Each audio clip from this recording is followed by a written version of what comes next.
kami dapatkan memang ada juga eksploitasi anak ya. Alasan-alasannya ekonomi.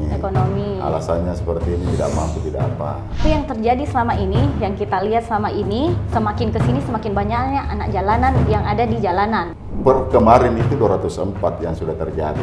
204 orang. 204 orang. Terjaring razia. Ya, 11 kecamatan yang ada di Kota Makassar. Ini adalah bukan tanggung jawab pemerintah semata. Tapi ini adalah menjadi tanggung jawab bersama. Assalamualaikum warahmatullahi wabarakatuh. Halo sahabat podcast, senang sekali saya Noli Velayati kembali dapat ketemu sama teman-teman podcast di acara Buka Tutup. Dan hari ini kita akan buka-bukaan tentang penertiban anak jalanan yang ada di Kota Makassar. Hari ini sudah hadir narasumber di Buka Tutup, beliau PLT Kepala Dinas Sosial Kota Makassar, Bapak Muhyiddin. Assalamualaikum warahmatullahi wabarakatuh, Bapak. Warahmatullahi wabarakatuh. Apa kabar, Ki? Alhamdulillah baik. Alhamdulillah. Nah, hari ini kita mau buka-bukaan sama sahabat podcast yang ada di rumah. Tentang anak jalanan ini, Pak, yang ada di Kota Makassar. Kalau lihat itu di lampu merah banyak sekali anak jalanan. Betul. Di tempat makan juga ada. Kayaknya sekarang di mana-mana nih, Pak. Nah, ngomong-ngomong tentang pembinaan anak jalanan, gelandangan, pengemis dan juga pengamen. Berdasarkan Perda nomor 2 tahun 2008. Lumayan lama nih kayaknya ini perdanya, Pak. Betul, 13 tahun. 2008 13 sekarang tahun. 2021 13 tahun. 13 tahun. Nah, tapi makin kesini makin banyak saya lihat anak jalanan, Pak. Bukan di jalanan ini sekarang. Di warkop ada Tommy, di tempat makan juga ada, di mana-mana ada. Nah, ini kenapa bisa, Pak, sampai seperti itu? Jadi begini, terkait dengan fenomena pengemis. Ini kan bukan pengemis itu baik fenomena anak jalanan, gelandangan dan pengemis dan termasuk pengamen. Ini kan merupakan persoalan kota ya, permasalahan besar kota, dimanapun kota-kota besar ini pasti ada.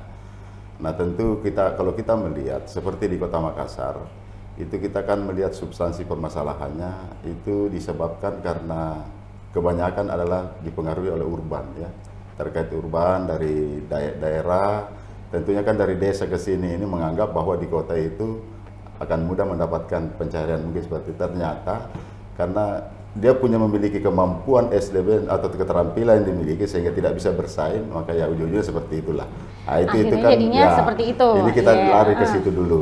Akan tetapi pada substansinya juga ternyata ini kan yang terjadi ini bukan seperti itu juga, karena memang setelah kita melihat di lapangan langsung apa yang kami lakukan, tentu dalam penertiban ini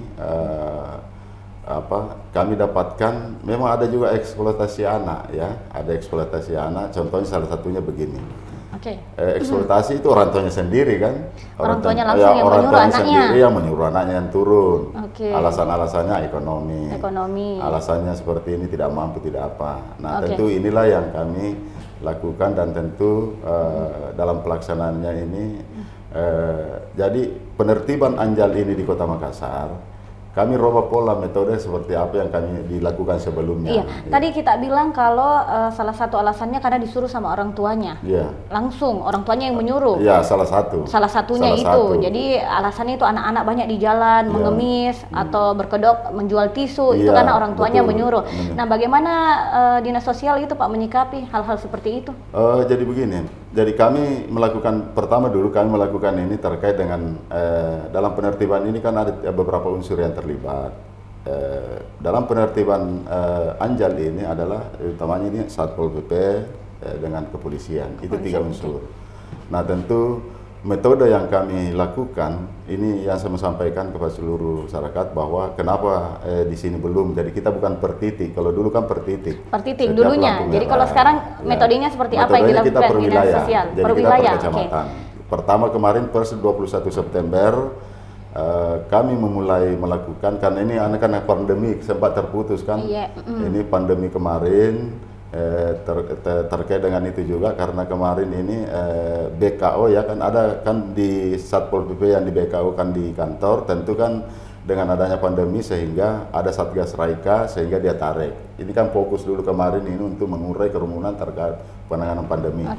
Per 21 Desember itu kami pada saat kami ditugasi oleh Bapak Wali Kota Makassar dan tentu di dalam bagaimana menyukseskan program pemerintah Kota Makassar yang sudah tertuang dalam RPJMD ya, yang visi misinya Bapak Wali Kota dan Wakil Wali Kota Makassar.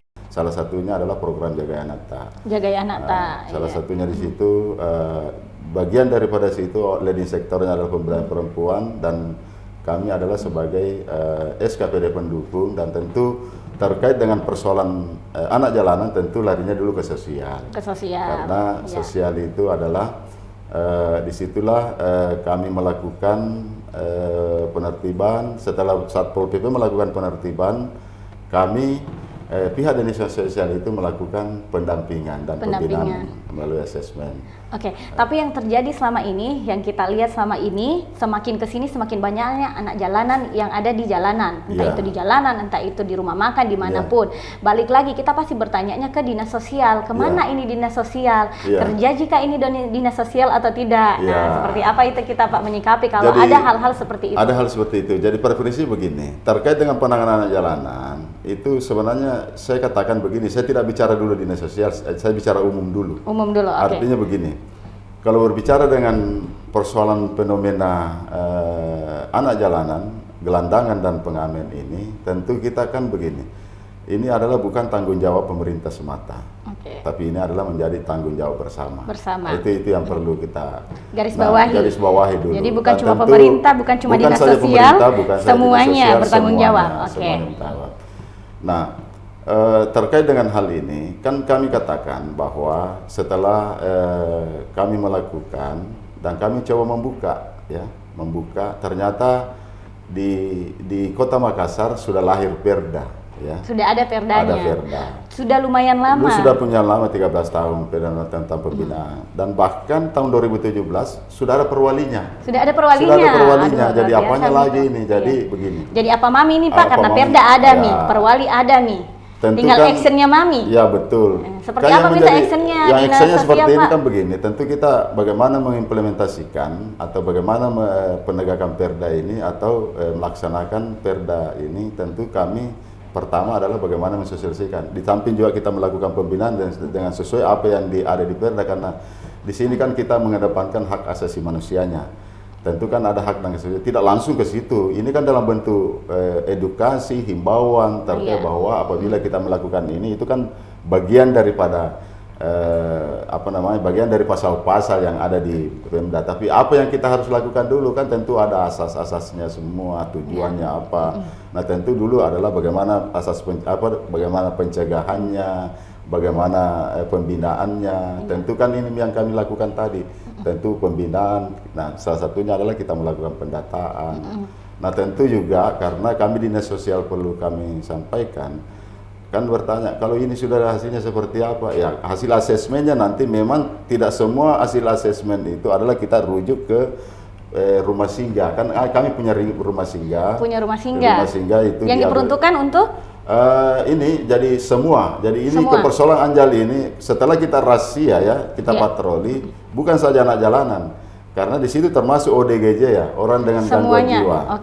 Nah, itu termasuk orang juga dengan lansia, gangguan jiwa, anak jalanan, lansia terlantar. Nah, itu. Jadi semuanya dikumpul. Semuanya itu kita lakukan. Nah, tentu bagaimana kalau lansia terlantar salah satunya? Tentu kan kita rekomendasi atau berdasarkan asesmen ada kita rumah singgah.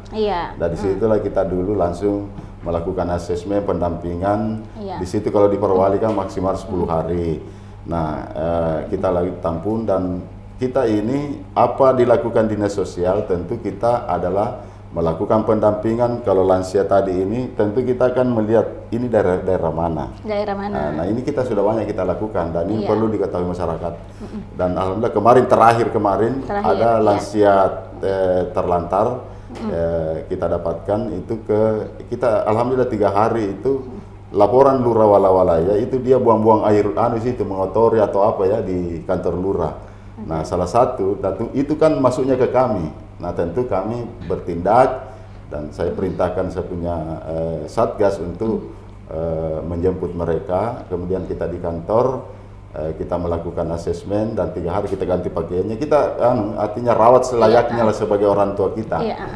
Dan alhamdulillah kita menemukan beliau itu tadinya kan agak-agak tidak jelas.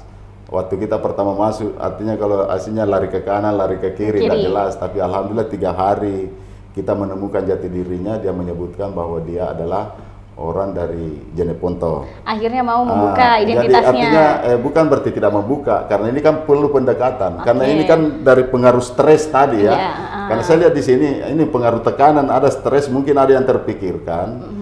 Dan ternyata memang betul. Setelah kami melakukan koordinasi dengan pihak Kepala Dinas Sosial Jeneponto, artinya kan kalau begini, kalau kita memulangkan, ada kan lintas sektor namanya. Jadi tindak lanjut pembinaan lintas sektor kami berkoordinasi. Jadi pada saat itu kami antar pulang, dan kebetulan pada saat kami dibantu oleh Kepala Dinas Sosial Jeneponto bersama Kepala Dusun, ini memang yang betul, oh ini yang menjadi masalah. Masalahnya tidak mau diterima di keluarganya. Pasti terpikirnya begitu. Saya pikir juga bahwa ini orang yang terbawa. Nah, tentu kami tidak berakhir di situ, karena kami berharap berkoordinasi dengan baik. Dinas Sosial Jeneponto menyimpan, dan alhamdulillah kemarin kami dapat kabar ibu ini sudah tertampung di balai yang ada di Takalar. Itu kan solusinya. Akhirnya kembali lagi Pak Di, semuanya bukan saya dinas persoalan sosial. Jadi semua terlibat dibutuhkan. Nah sama ini Pak, bagaimana upaya yang dilakukan dinas sosial dalam menyikapi permasalahan-permasalahan yang ada di Kota Makassar? Ini kan sama dengan ini. Kan saya ingin katakan bahwa target kami adalah bagaimana merubah pola pikir dan mindset mereka. Tadinya kalau dia meminta, itu kan yang pertama tentunya mengarah ke pemberdayaan.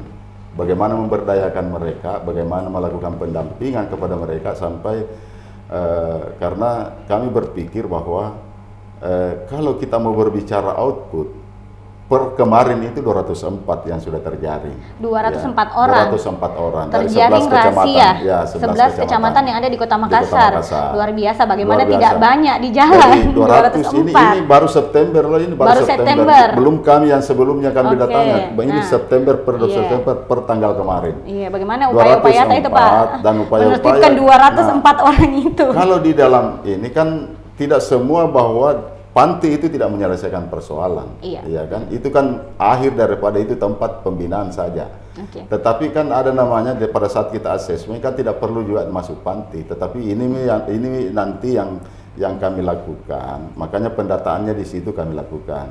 Dan insya Allah setelah kami melihat bahwa apakah yang terjaring di bundaran kemarin, kan saya coba turun langsung di bundaran Simpang 5 bandara. Ternyata di sana bukan warga di sana. Jadi bukan warga asli di sana. Bukan, tapi warga Makassar. Warga Makassar. Aslinya contohnya ada dari Pak Bambaeng, ada dari Bantaeng, ada dari Pampang. Tapi jauh-jauh ke sana. Jauh-jauh ke sana. Ada juga kedok yang dilakukan. Artinya kami turun lapangan ini berarti ini semakin menambah kami bagaimana kira-kira pola-pola metode yang kami lakukan. Salah satu contoh masukan dari Lurah kemarin bahwa sebenarnya ini Pak ada di sini memang dia kontrak di sengaja berarti ya, Pak, dia kos di situ, kerjanya dijaga dari bandara di situ, memang dia kos rumah-rumah ini dia tinggal dan kerjanya memang itu. Nah tentu kami pihak dinas sosial berpikir jadi di samping tadi pendataan yang kami jaring adalah kan modelnya pendampingan pemberdayaan. Nah apa yang kami lakukan nanti insya Allah seperti apa upaya-upaya Pak? Ini kan sudah ada datanya, permasalahan-permasalahannya hasil asesmennya ada, sehingga nanti ini data yang per wilayah, kan yang banyak di sini yang domisili Kecamatan Tamalate, utamanya saudara-saudara kita ex-Kusta. Nah tentu kami adalah menyampaikan nanti data melalui persuratan kepada camat ya di mana Anjal itu berada. Kami nanti menyampaikan, kemudian tindak lanjut daripada itu kami berharap akan koordinasi Pak Camat nanti mengundang. Ya kita koordinasi lah nanti stakeholder yang terkait, kira kita mengundang. Utamanya itu ada yang diundang lurah dan tokoh masyarakat dengan tujuannya adalah mengarah ke pemberdayaan. Ke pemberdayaan. Nah tentunya nanti di sini pada saat kami raportasi ke masyarakat, ini warga mereka. Tentu kan hasil asesmen kita bahas. Nah tentu peran RT RW di sini adalah kita berharap dengan tokoh masyarakat, kami dari pihak dinas sosial melakukan pendampingan sampai ke bawah. Ini kita mau bagaimana nanti contohnya Iya. Tadinya itu penjual tisu, ya. Tapi kalau umpamanya kita, kan asesmennya kami mau usaha Pak, tapi tidak ada begini. Nah, inilah salah satu juga nanti kita bahasakan metodenya seperti apa. Tentu nanti kami dari pihak dinas sosial berkoordinasikan dengan siapa, kita koordinasikan contohnya. Ini kan harusnya kita punya supaya dia legal, kita UMKM, makanya larinya ke operasi. Jadi upaya-upayanya dikumpul dulu, dibina baik-baik, dicarikan ini usaha yang cocok ini, ini mungkin ini gini. Betul. Trainingnya, kami koordinasikan ke Disnaker, apalagi ada ke program wali kota. Kan sekarang ini luar biasa ini sebenarnya ini barang. Luar biasanya di mana ini? Luar biasanya ini karena programnya Pak Wali luar biasa. Programnya Pak Contohnya Wali luar salah biasa. satu saya sampaikan. Salah satu kenapa kami katakan begini. 5.000 lorong wisata, saya sampaikan kepada ibu-ibu yang terjaring. 5.000 lorong wisata itu adalah tujuannya adalah untuk bagaimana penguatan ekonomi rakyat. Nah tentunya salah satunya adalah pemberdayaan. Nah pasti kalau memang di Makassar pasti bagian, kalau di lorong pasti bagian daripada ini. Nah inilah kita nanti bagaimana. Jadi salah satu nanti di sosial adalah inilah menjadi nanti klaim untuk pendampingan ya, pendampingan kepada mereka. Nah, saya sedikit ya, karena begini saya tadi supaya masyarakat tahu apa yang kami inginkan adalah 204 itu adalah output. Yang kami inginkan ada nanti ini harapan bahwa ada outcome-nya. Jadi artinya ada hasil yang ingin dicapai 204 itu, kalau 4 berhasil ini luar biasa. Nah inilah nanti 4. Nggak usah banyak-banyak. Nggak usah banyak. 204 artinya itu kalau 204 ada yang berhasil 4, maka inilah menjadi nanti bagian daripada bagian daripada dinas sosial menjadi motivator kami. Malah kalau ada sesuatu pembinaan pendampingan, maka inilah nanti yang kami dampingi saya untuk memberikan dan pihak kami dari dinas sosial mendampingi untuk melakukan pemberdayaan kepada teman-teman mereka. Jadi singkatnya dia jadi contoh untuk teman-temannya yang lain. Maksudnya kalau mau Ki berubah, bisa Ki berubah ini. Dinas sosial ini mau menyiapkan, kasih Ki pembinaan, kasih Ki bekal, asalkan dari diri kita sendiri mau berubah. Seperti itu ya Pak Kadis. Nah Pak Kadis, tapi selama ini kita lakukan penertiban ini, ada enggak kendala yang kita rasa? Kalau kendalanya sih pada sesungguhnya semua apapun yang dilakukan pasti ada kendalanya. Tetapi sepanjang kita punya komitmen dan untuk mau bekerja dengan ini, itu tidak ada masalah bagi saya. Tidak ada masalah. Bagi kami ya. Tetap harus optimis berarti. Artinya begini, makanya saya selalu saya minta seluruh masyarakat Kota Makassar. Artinya siapapun, baik dari pihak akademisi, baik pihak dimanapun nama penggiat. Penanganan Anjali ini jangan kita pesimis, tapi kami optimis. Sepanjang ini kita bekerja bersama, berkolaborasi untuk ini, saya yakin dan percaya kan ini perlu. Artinya kan ini kan saya katakan tadi adalah tanggung jawab bersama. Jadi ini bukan semata untuk tanggung jawab pemerintah, tapi adalah tanggung jawab bersama. Nah siapa yang di dalamnya ya banyak, kan ada komunitas-komunitas untuk memang penggiat sosial, ada NGO, ada LSM. Mari kita berkolaborasi di sini. Ya, berkolaborasi untuk melakukan ini. Kalau kembali kita, lagi kerjasama tak dibutuhkan. Iya, kerjasama. Nah, semisalnya ini Pak, sudah terjaring rahasia, sudah kita angkut ini semua, anjalnya, pengemis, apa segala macam, kita kasih binaan, kita kasih mie bekal, tapi besok-besok terjaring lagi. Bagaimana itu Pak Kadis? Jadi ini persoalan ini tidak boleh putus. Ada berkesinambungan. Itu yang saya katakan tadi. Manfaat ini setelah kita menghasilkan manfaat, contohnya tadi bahwa setelah dia sukses, taruhlah ibu-ibu. Butuh keterampilan mereka. Oh ini saya mau buat keterampilan buat kue atau kuliner atau apa dan sebagainya. Bisa juga menjadi usaha-usaha makanan makanan ini. Jadi taruhlah kalau ini ya kita usahakan bagaimana dia supaya dia UMK-nya berbentuk catering, Tapi ujungnya di sini adalah bukan berakhir setelah dia miliki itu pasti dia kembali kalau ini. Contohnya, saya katakan bahwa pada saat dia sukses, taruhlah dia itu masalah kue atau apa makanan. Sudah pintar mini bikin kue, pintar nih memasak. Nah itu harus ada intervensi kita semua.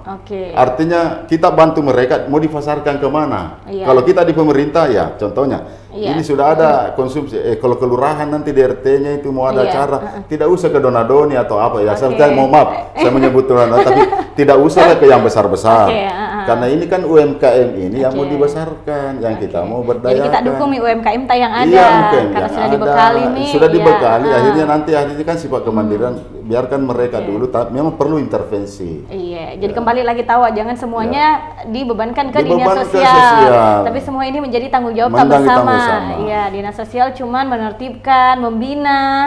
Kenapa kami optimis? Saya katakan optimisme kami ini kalau dia terputus pasti pesimis orang Lagi. kan. Itu kan kenapa orang selalu pesimis karena terputus. Nah ini kalau ini tidak terputus, misalnya jangan kita berhenti pada saat belum sukses. Oke. Tetapi itu yang saya katakan tadi, sudah kita bekali keterampilan, Oke. taruh keterampilannya umpamanya. Oh ini generasi anunya ini yang produktif ini yang masih usia remaja atau apa, kita nanti di sini pada saat kita latih umpamanya anu AC. Tahu kan ada skill-skill yang pelatihan nanti ini yang diprogram Bapak 10.000 yang dilatih di sini. Iya, Nah, kita masukkan bagian setelah di asesmen maunya begini ya kita koordinasikan. Iya. Jadi pihak dinas sosial di sini nanti kami koordinasikan di Snaker. Oke, jadi selama ini, selama kita menjabat sebagai kepala dinas sosial, kita Iya. sudah terapkan ini apa yang kita katakan hari ini? Iya. Sudah? Sudah. Sudah. Jadi selama ini yang kita jaring rahasia, anak-anak jalanan, sudah kita bina, sudah kita kasih semua. Pembinaan, betul. Jadi Oke. kami di sini masih dalam, itu saya sampaikan tadi, salah satu nanti dulu kami uji coba adalah Tamalate, karena di situ kan Tamalate. setelah kami rahasia ternyata warga yang ini, itu tadi. Kemudian yang kedua, yang kami berhasil lakukan juga, sudah kami laksanakan, setelah kami ada terjaring dari, di luar dari daerah, itu kami kembalikan, itu salah satunya tadi, yang saya sampaikan. Iya. Bahwa setelah terjaring dari daerah, karena memang kami juga melakukan intens koordinasi dengan pemerintah provinsi dalam hal ini dinas sosial. Jadi pada saat rapat koordinasi kami ini menjadi kesepakatan kita, dan memang ini sudah lama sebenarnya di dalam aturan. Sebenarnya kalau di aturan itu sudah diatur dari peraturan Menteri Kementerian Sosialnya, karena di sini cuma sekarang bagaimana membangun koordinasi ini, peran-peran di mana perannya pemerintah pusat, di mana perannya pemerintah provinsi, di mana. Makanya itu tadi saya katakan bahwa kalau kita berbicara tempat pembinaan atau tempat penampungan tadi adalah, kalau berbicara panti itu adalah provinsi, kalau berbicara balai itu adalah pusat. Makanya ini tadi dari Jeneponto itu kami bawa, ternyata kita koordinasi, alhamdulillah balai berarti ini pusat. Iya kan? Nah ini memang perlu kerjasama dan koordinasi. Karena masing-masing kita ini kan tidak berbicara menyalahkan siapa, tetapi kita sudah diberi kewenangan di bidang sosial, pemerintah daerah seperti apa, kabupaten kota, provinsi seperti apa. Nah itu yang kita jalankan, dan yang kita bangun adalah koordinasi. Iya. Nah, Pak Kadis, ini kan kita melakukan razia pasti ada SOP-nya kan ya. Tidak semata-mata langsung lihat di jalan langsung diangkat. Langsung lihat ada yang ngamen diangkat. Nah, seperti apa itu SOP-nya, Pak? Kalau di SOP-nya itu tadi, itu yang tadi kita tetap mengacu, karena ini penertiban ini sebenarnya yang penertiban ini acuannya itu di Perda. Di Perda nomor 2, termasuk di perwalinya. Karena ini tidak bisa, Perda kan tidak bisa pada saat kita melakukan dan ada pembebanan anggaran, tentu tidak lanjut dengan perwali. Perdanya sudah lama, sudah lama, perwalinya maksimal. Bagaimana nih, Pak? Ya, makanya kami pribadi, bukan pribadi ya, di kami ini di dinas sosial memang ada pro dan kontra. Malah ada yang telepon kami, ada yang WA kami. Artinya ini kan mau kami, Pak, ini kan namanya memberi, ya betul. Jadi makanya saya sampaikan bahwa sebenarnya itu memberi itu, bersedekah itu wajib. Agama apapun itu mewajibkan bagi orang yang mampu. Saya juga pernah dengar kalau yang memberi dan diberi itu sama-sama dikenakan sanksi nantinya. Betul. Nah, mungkin dijelaskan sanksi apa itu, Pak, yang dikenakan untuk pemberi dan yang memberi, yang memberi dan menerima. Jadi kalau di Perda itu, termasuk di Perwali, kan di Perwalinya itu di Perwali 37 tahun 2017 petunjuk pelaksanaannya jelas. Bahwa salah satunya kalau pemberi, kan ini yang dilarang. Jadi kami dulu bicara dilarang. Ada larangannya. Larangan jadi orang atau sekelompok orang atau mengatasnamakan organisasi atau lembaga atau intinya begitu, bahwa memberi itu tidak dilarang memberi di tempat. Yang dilarang itu seperti di jalan, di lampu merah, yang jalan tempat-tempat umum yang mengganggu ketertiban lalu lintas. Oke, jadi Itu tidak yang ada dilarang. dilarangan Nah, kalau kita mau memberi kemanapun, ke siapapun. ya, termasuk pengamen. Jadi perlu kami sampaikan bahwa adakah yang tanya kami, ini pengamen Pak, yang dilarang itu adalah yang di jalan. Tetapi Ya. kalau di tempat makan itu pada sesungguhnya tidak dilarang. Tidak dilarang. Tidak dilarang. Oke. Sepanjang tidak mengganggu, kan di situ tidak mengganggu kan. Iya. Kalau pengamen yang profesional kan biasanya di tempat makan itu ya agak profesional, tapi kalau di Iya, dia lampu cuma merah, ada di kalau depan lampu merah pintu. hanya kedua kita tidak tahu juga. Iya. Ya. Nah, tentu begini, apa yang dilakukan dinas sosial, alhamdulillah kami juga sudah berkoordinasi dan siap berkolaborasi dengan KPJ Iya. ya. Kan ini kan punya kelompok pengamen jalanan. Iya. Dan tentunya kami sudah melakukan diskusi bersama Diskusi. kecil-kecil mereka. Dan tentu mau mendengar seperti apa, dan kami juga ingin mengetahui. Jadi pertanyaan saya waktu itu adalah apakah KPJ ini adalah anggotanya bagian daripada lampu merah? Bilang bukan. Bukan, Nah, oke. berarti kalau begitu ayo kita sama-sama. Oke. Artinya kita arahkan mereka, mengarahkan untuk bagaimana supaya nanti ini bakatnya mereka bisa terarah. Terarah. Karena saya bilang, pengamen itu bukan pekerjaan, sebenarnya sesungguhnya itu adalah profesi yang mulia, karena itu salah satu bakat seni. Iya. Nah, kami yakin bahwa semua orang hebat ya. Iya. Jadi itu yang perlu kita, semua tidak akan jadi artis besar, Iya. jadi artis yang besar atau apapun, mau dari pop Semua atau dimulai apa. dari bawah. Semua adalah asalnya dari bawah. Iya. Nah, tentu inilah kan nanti bagaimana intervensi pemerintah. Nah, kami sampaikan bahwa pihak kami pemerintah Kota Makassar melalui dinas sosial, Iya. kita berkolaborasi dan kami buatkan panggung. Kita bina mereka. Oke. Makanya kalau katakan bukan anggota kami, ayo kita sama-sama bina dia. Iya. Masukkanlah dia sebagai anggota supaya dia punya kartu, kan ada KTA-nya kan, kartu Iya. anggota mereka. Nah, inilah tugas-tugas kami nanti sampaikan, Aloy, kita sama-sama. Alhamdulillah itu kan dapat support dengan bagus. Saya katakan bahwa kita berkolaborasi di sini dan kita sama-sama bina mereka. Berarti kembali lagi perannya semua dibutuhkan di Semua, sini, semua kerjasamanya tidak dibutuhkan, bisa. tidak Iya. terkecuali juga masyarakat, Iya. Pak Kadis. Iya. Nah, pernah Kak juga mendengar kalau ada denda sampai 1,5 juta 1,5, betul. untuk masyarakat yang memberi uang ya di Iya. ke pengamen di jalanan. Iya. Nah, bagaimana caranya kita mensosialisasikan itu ke masyarakat? Kalau misalnya sebenarnya bersedekah tidak dilarang, cuma Iya. jangan seperti itu. Betul. gitu. Jadi kami, alhamdulillah saya berterima kasih, terutama teman-teman. Tentu kan di sini saya berterima kasih teman-teman legislatif. Ya. Iya.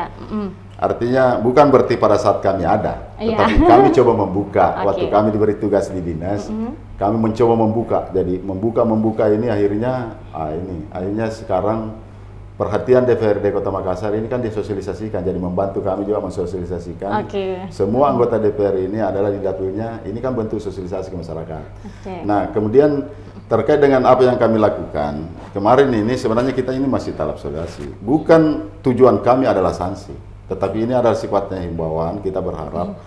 Jadi kami juga ditanya oleh, kapan Pak dipasang? Bukan pasangnya, tapi saya berterima kasih seperti hari ini. Iya. Ya kan? Hari ini adalah bagian daripada sosialisasi.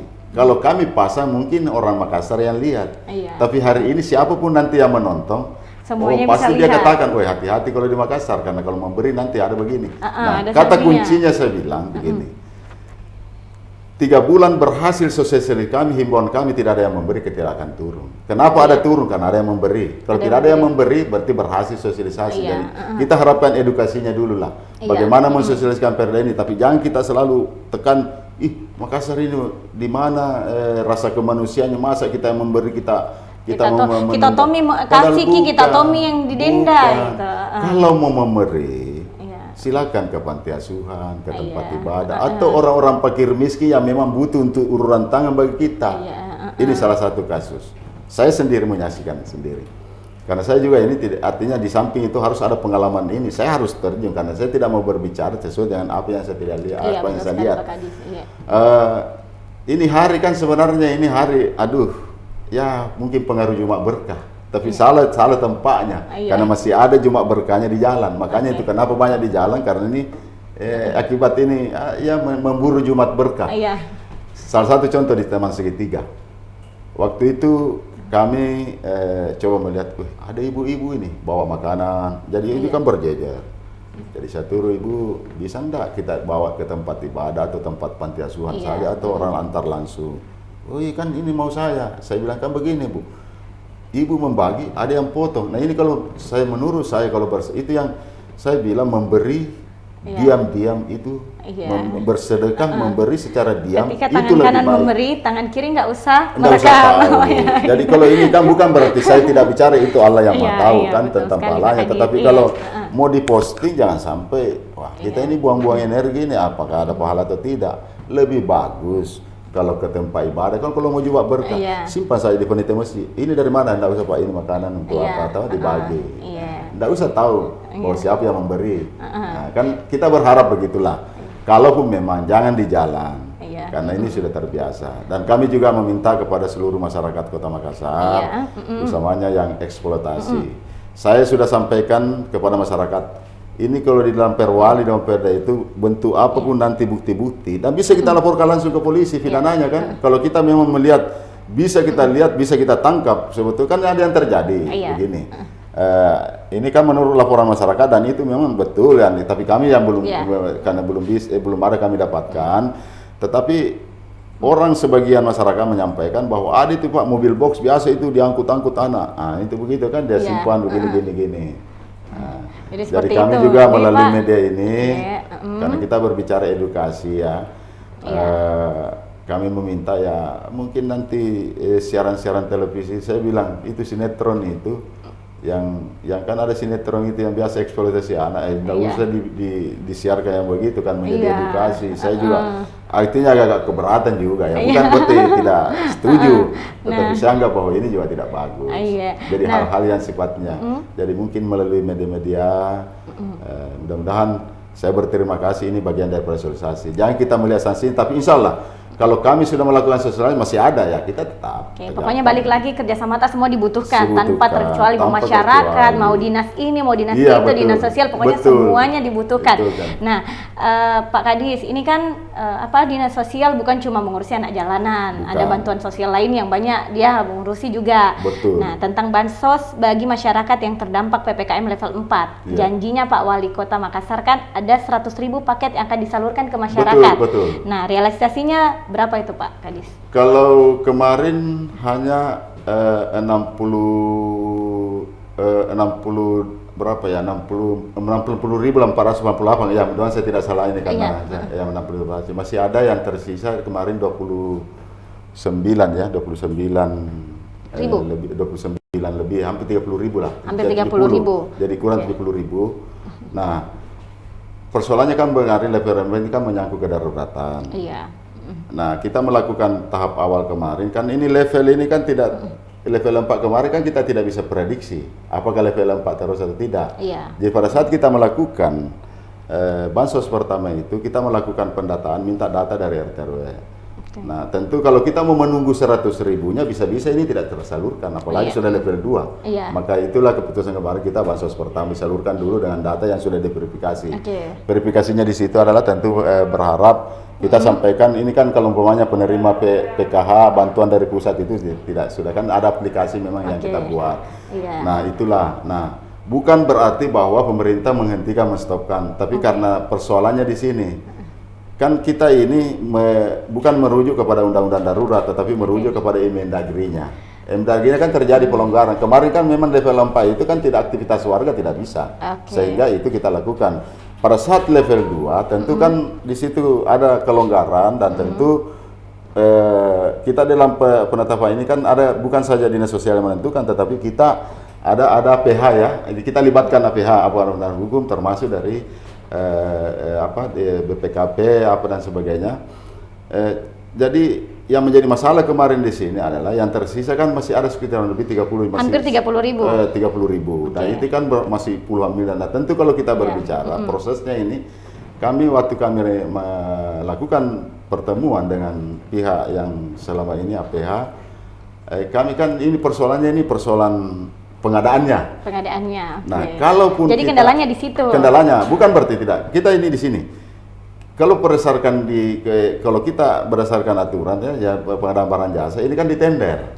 Ya, nah, ini sementara ini level pandemi ini, PPKM ini kan tidak kita berpopulasi apakah Iya. level 2 atau apa, ya kan? Kalau kita sih berharapnya selalu Ya, turun, jangan naik. Mau Iya. turun, cuma persoalannya jangan sampai nanti kita melakukan metode dengan dasar kedaruratan level 4. Ini kan kepada saat ini kan menjadi masalah. Iya. Bagaimana cara tak menyikapi kalau seperti itu? Nah, kalau masalah pasti masuk di ranah pasti salah prosedur kan kalau menurut Iya, aturan. Nah, kalau kita melakukan tender, tentu kan tendernya tidak sembarang. Contoh, Iya. saya katakan ini kita hanya kalau umpamanya pada saat kita tender terbuka, kebetulan orang luar yang dapat. Iya. Nah, kira-kira bagaimana? Nah, sementara ini kan kita buru ini waktu Iya. ini. Nah, kan pertimbangan teman-teman dari APH adalah coba kita pikirkan, tidak ada berani, baik dari kepolisian dia bilang kita tunda dulu. Oke. Kemudian yang kedua dari pihak-pihak kepolisian, ada kan beberapa yang terlibat. Ada pertanyaan buat pertimbangan telah juga, bagaimana kalau zona hijau? Zona Nah ini hijau, lebih ya, parah lagi, oke. makanya saya bukan berarti lebih bagus kita kembalikan. Kalaupun nanti ini memang ada hal-hal, kita tetap memperhatikan untuk itu.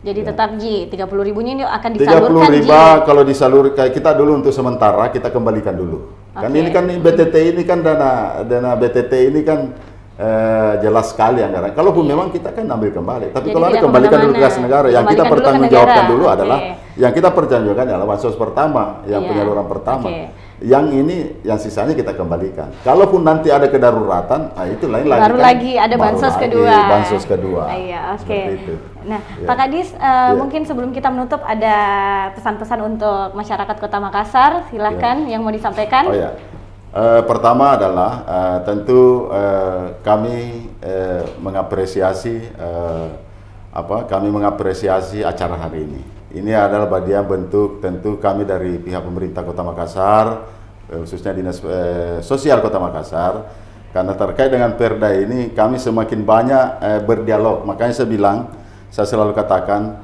semakin banyak dialog pasti hasilnya akan bagus. Karena kita ini berharap itu kata kuncinya adalah terkait dengan fenomena Anjal, Gepeng dan pengemis ini adalah menjadi tanggung jawab bersama. Marilah kita sama-sama kira-kira kita tidak perlu pesimis, tapi kita harus optimis. Tapi sepanjang kita bersama, insya Allah maka kita akan kita tidak mau 100%, tetapi kita meminimalkan dan kita menjadikan kota mau jadi kota dunia harus indikatornya di situ bagaimana mengurangi tingkat kemiskinan. Itu yang paling penting. Oke, jadi balik lagi dibutuhkan kerjasama Iya. untuk sama-sama saling mendukung dinas sosial, membantu untuk kembali lagi untuk Kota Makassar tak tercinta. Betul. Oke, terima kasih Pak Kadis hari ini Terima untuk kasih. waktu tak. Terima kasih juga untuk teman-teman yang sudah menyaksikan video ini. Jangan lupa videonya untuk di like, di share, di komen dan juga jangan lupa untuk di subscribe. Dan sampai ketemu lagi di buka tutup selanjutnya. Wassalamualaikum warahmatullahi wabarakatuh.